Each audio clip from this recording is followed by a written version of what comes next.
En Al Mediodía presentamos 10 minutos con Aide, bajo la producción de Mayra de Comprés. Pero Mayra... Muy buenas tardes, feliz de volver a entrar a sus hogares. Gracias a Divas, acostúmbrate a que te miren, y al Salón Renovación Tu Estilo, que cuida de mi imagen para lucir impecable en todo momento, en la calle Catalina Jaques, número 3, en Villa Olga. Teléfono 809-578-9580. Salón Renovación Tu Estilo. Hoy tenemos una pregunta que pudiera inquietar a algunos o pudiera traerle luz a otros. Hoy vamos a cuestionar por qué la gente se suicida. El suicidio es una respuesta a múltiples factores. No podemos decir que solamente lo orgánico funciona, que solamente debemos la causa a un trastorno en neurotransmisores o algo meramente orgánico. Tampoco podemos atribuirle solamente a los factores ambientales. Así es que debemos hacer una mezcla.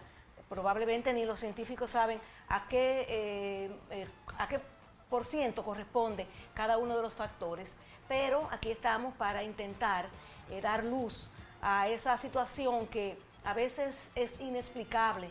No podemos juzgar, pero sí podemos analizar qué lleva a una persona, por ejemplo, tan exitosa, entre comillas, porque el éxito es individual, cada quien asume el éxito como más le convenga, como Anthony Bourdain, que era una celebridad a nivel internacional, era un presentador de CNN, que yo creo que pocas personas ligadas al medio más satisfactorio, que es la comida, no conoció. Y también una diseñadora de modas, Kate Spade, que se supone que son personas exitosas, con un fuerte vínculo de amistades y familia, que va a ser un escudo, si pudiéramos decir así, contra ese flagelo que pudiera ser el suicidio.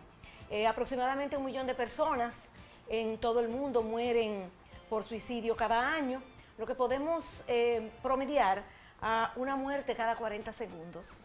En los primeros 8 meses del 2017 en República Dominicana se registró un suicidio de 833 personas. La mayoría de esos suicidios ocurrieron en las grandes ciudades como Santo Domingo, Santiago, el Distrito Nacional, San Cristóbal, la provincia de Duarte, en el Cibao. En los últimos 7 años, 3.747 personas se quitaron la vida en nuestro país. Entonces, si hablamos de esos numeritos, debemos alarmarnos, no para desesperarnos, sino para tomar conciencia y poder ayudar a nuestro entorno a evitar, en la medida de lo posible, que una persona tome esa decisión o ejecute esa acción. Para eso trataremos con el psicólogo Richard José Ulloa Vargas. Él es psicólogo general y maestría en administración de empresas y una especialidad en psicología escolar y con experiencia en trabajos sociales de salud mental. Bienvenido, Richard. Buenas tardes, Ede. ¿Cómo estás?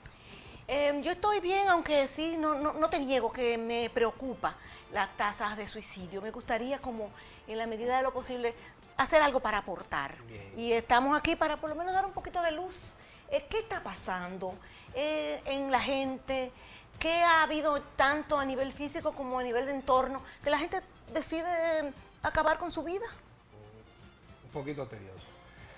Fíjate, yo le puse un tema a la parte de esta invitación que ustedes nos hacen a través de esta sección especial y le he puesto un pequeño título, el cual dice que depresión, trastorno, psicopatía y baja autoestima, principales causantes de lo que son los suicidios y los feminicidios en nuestro país, para mí.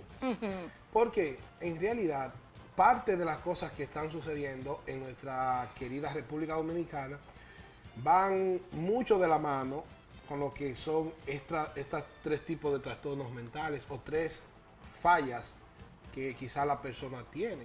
Por ejemplo, te traje un pequeño concepto de cada uno de ellos para que el público así lo conozca también y tenga una idea de lo que estamos hablando. Por ejemplo, cuando hablamos de depresión, según el DSM-4, dice que la depresión se presenta como un conjunto de síntomas de predominio afectivo. Patología, es decir, apatía, desesperanza, decaimiento, irritabilidad, sensación subjetiva de malestar e impotencia frente a las exigencias de la vida. Eso es la parte de la depresión.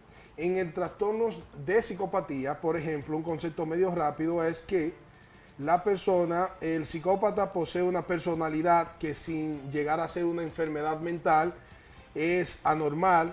Se diagnostica según el DSM-4 dentro de los trastornos de la personalidad como un trastorno antisocial de la personalidad. Pero oye bien, Aide, dentro de esta categorización, podemos encontrar un amplio espectro, por lo tanto, grados diferentes de manifestación, desde el criminal hasta una persona aparentemente integrada en el entrado social, que trabaja, estudia, tiene hijos y familia. Eso es la parte de lo que es una persona con psicopatía. Y el autoestima, una pequeña definición que dice que la autoestima es el valor que el individuo atribuye a la persona y sus capacidades. Es una forma de pensar positivamente, una motivación para experimentar diferentes expectativas de la vida, de enfrentar los retos, de sentir y actuar, que implica que nosotros nos aceptemos, respetemos, confiemos y creamos en nosotros mismos. Esos son tres conceptos que lo vamos a estar discutiendo en el transcurso de estos minutos, que también influyen en lo que son el suicidio y los feminicidios que están sucediendo en nuestra querida República Dominicana. A veces la gente se sorprende, mamá, papá, hermanos, porque dicen, él no dio ninguna señal, pero nosotros, tú como psicólogo y yo como psicóloga en formación, sabemos que, aunque sean imperceptibles para el entorno, las personas siempre dan una señal.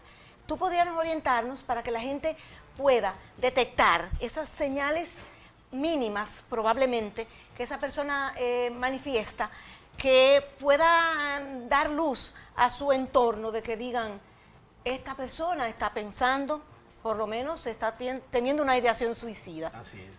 En primer lugar, por ejemplo, siempre le digo a las personas que un individuo que se va a suicidar nunca dice que se va a suicidar. Eso es lo primero, nunca lo expresa. La persona que lo expresa, al fin y al cabo, nunca llega. Uno de los factores principales es la autoestima, la valoración que se tiene de sí mismo. Eso es por lo que tenemos que comenzar, que una persona se puede llegar a suicidar.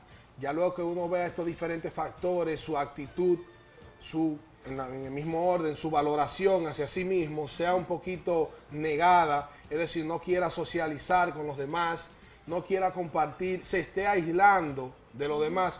Todo eso son indicadores que llevarían a una persona a caer en una depresión. Exacto. Entonces, ya cuando surge en el ser humano esa depresión, entonces llega el acto que es el suicidio. Pero, ¿cómo podemos nosotros darnos cuenta? Primero, con la valoración que tiene esa persona de sí mismo. Ya eso es un punto para nosotros comenzar a ver si va a lograr un suicidio. ¿Y qué podemos hacer si sospechamos? Por ejemplo, hay algunos indicadores. Hay unas personas que reparten todas sus pertenencias, todo lo más valioso se lo van dejando a sus familiares, amigos. Y si esa persona está emitiendo esa conducta, ¿qué debe hacer el amigo, ya que si la familia no lo hace? O el familiar, si tal vez su mamá o su papá están descuidados y no toman atención a eso. Alguien que detecte una señal, ¿qué puede hacer para evitar esa conducta final? Bueno, lamentablemente eso es algo que si uno pudiera evitar, creo que algo que uno, supongamos que uno pudiera distinguir cuando una persona va a hacer ese tipo de acto, uno detenerlo, esa sería la forma más adecuada que nosotros quisiéramos, pero si nosotros por lo menos podemos percibir una persona que vaya a hacer ese tipo de acto de suicidio, pues lo más recomendable sería recomendarle un profesional de la salud mental para que le ayude a sobrepasar esas diferentes, ¿verdad?, autoestima baja que tienen. Eso sería lo primero. Y luego también servir de apoyo a la misma persona, porque en realidad, imagínense, a veces la persona tiene, ¿cuántas horas? Tiene el día 12 horas. Entonces, imagínense que de esas 12 horas la persona dure 8 horas sola. ¿Qué hace esa persona en esas 8 horas? Usted no puede percibirlo. Eso es algo imposible de controlar. Al menos que usted lo tenga amarrado, digamos, ahí con una cadena. Imposible. Es decir, ¿verdad? Entonces, lo más recomendable sería que usted como amigo le recomiende un psicólogo. Eso es tratable, es manejable con un psicólogo y un psiquiatra en conjunto. Puede sobrepasar esas actitudes. Ahora bien, en el caso de los feminicidios, la cosa es un poquito más fuerte, o de causar una muerte a una persona, porque incluso los psicópatas, lo que padecen de este tipo de trastorno de psicopatía, son personas normales. Son muy simuladores. Claro, y actúan como personas normales según el DSM-4. Son personas que tú hablas con ellos y pues es un poquito tedioso, un poquito ya más complejo en esa parte del trastorno de psicopatía. Para concluir, en caso de que una persona haya cometido el hecho, haya tenido éxito a su manera, porque logró trascender al más allá, las que están en su entorno también necesitan apoyo psicológico. Lógicamente, claro que sí, es una parte indiscutible, ¿verdad? Una persona que tenga un padre o una madre que haya padecido un suicidio o un hermano, debe también de acudir a, ¿verdad?, consulta médica para que se maneje de buena forma en lo adelante. Gracias, Richard, gracias a ustedes por estar ahí. Gracias, Aide. Que la prevención es lo más importante. Y si tenemos alguna situación, lo más conveniente es acudir a un profesional que pueda ayudarnos. Y es el único momento cuando esté en peligro la vida del otro, donde debemos acudir a quien haya que acudir para ayudarle y evitar que esa persona tenga ese desenlace fatal. Este y todos los segmentos están en el canal de YouTube 10 minutos con Aide. Tras la pausa, el programa líder de la televisión continúa. Bye.